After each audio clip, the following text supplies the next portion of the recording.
Buenas, vamos a comenzar este nuevo tema llamado reacciones redox. El concepto de oxirreducción es un concepto bastante amplio y es un concepto que se utiliza muchísimo en la vida cotidiana. Son muchos los procesos los cuales nos encontramos en nuestra vida que son procesos redox. Por ejemplo, el metabolismo de los alimentos es un proceso redox. La respiración celular es un proceso redox. La corrosión de los metales es un proceso redox. El oscurecimiento de la manzana cuando se corta es un proceso redox. La propia combustión, sea de madera, sea de cualquier combustible, es un proceso de combustión. El blanqueado de las lejías, ¿no?, es un proceso. Son todos procesos de óxido-reducción. Como ven, algo muy amplio. Vamos un poco en esta primera parte del tema a hablar sobre las características generales del concepto de oxirreducción. Y posteriormente vamos a ver cómo se calcula los números de oxidación o índices de oxidación, que son aquellos valores que nos van a indicar cuando una sustancia o elemento se oxida o se reduce. Básicamente consideramos un proceso redox, por ejemplo este tan simple que estamos viendo aquí.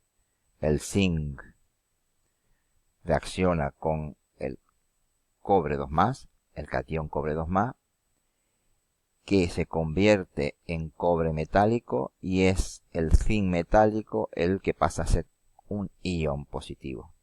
Realmente lo que ocurre aquí en esta reacción sencilla es un intercambio de electrones, es decir, que el zinc le da 2 electrones al cobre, quedándose el cobre metálico neutro, y el zinc metálico, que inicialmente es neutro, al perder 2 electrones se queda cargado positivo, es un catión. Uno los gana, el otro los pierde. Según el concepto actual de oxirreducción, una sustancia se oxida cuando pierde electrones. Estos electrones son cedidos a otra sustancia que se debe reducir, es decir, el que se reduce gana electrones. La reducción, por tanto, consiste en una ganancia de electrones, la oxidación en una pérdida de electrones. Y vemos otra vez el proceso. El cobre 2+ pasa a cobre metálico, ganando 2 electrones. Por tanto, se reduce. Es un oxidante. El zinc, que es neutro, pierde 2 electrones, pasando a ser zinc 2+. Se oxida. Es, por tanto, un reductor. El reductor reduce al otro, el oxidante reduce al otro. Siempre en las reacciones nos vamos a encontrar un oxidante y un reductor, que al final se van a convertir en reductor y oxidante. Por eso este tipo de reacciones las llamamos redox, porque van asociadas la oxidación y la reducción. Bien, ¿cómo saber? Bueno, en el caso que hemos visto es muy sencillo saber si una sustancia gana o pierde electrones. En otro tipo de sustancias más complejas es un poquito más complicado. ¿Qué se suele hacer? Mediante un índice o número de oxidación. Por tanto, en la práctica, para averiguar si un elemento se oxida o se reduce, se calcula o se sabe ya previamente su número de oxidación. Tenemos una serie de reglas para averiguar los números de oxidación. Por ejemplo, el número de oxidación de un elemento químico es el número de electrones en exceso o en defecto que tiene. Por tanto, si es neutro, su estado o número de oxidación es 0. Aquí tenemos varios ejemplos. Tenemos el ion sodio cargado positivo, su número de oxidación es +1. El ion calcio +2, su número de oxidación es +2. El ion cloruro negativo, menos negativo, su número de oxidación es -1.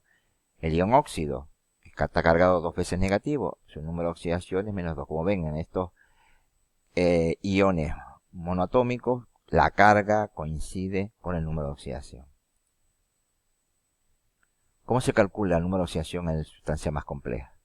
Pues, como veíamos antes, como decíamos, una serie de reglas. Por ejemplo, cualquier elemento en su estado o forma alotrópica más estándar, es decir, a su temperatura ambiental y presión atmosférica, su número de oxidación es 0. Aquí vemos varios ejemplos: el nitrógeno, el azufre, el oxígeno, el sodio metálico, el cromo metálico. Todos estos, su número de oxidación de estos elementos, nitrógeno, azufre, oxígeno, sodio o cromo, es 0.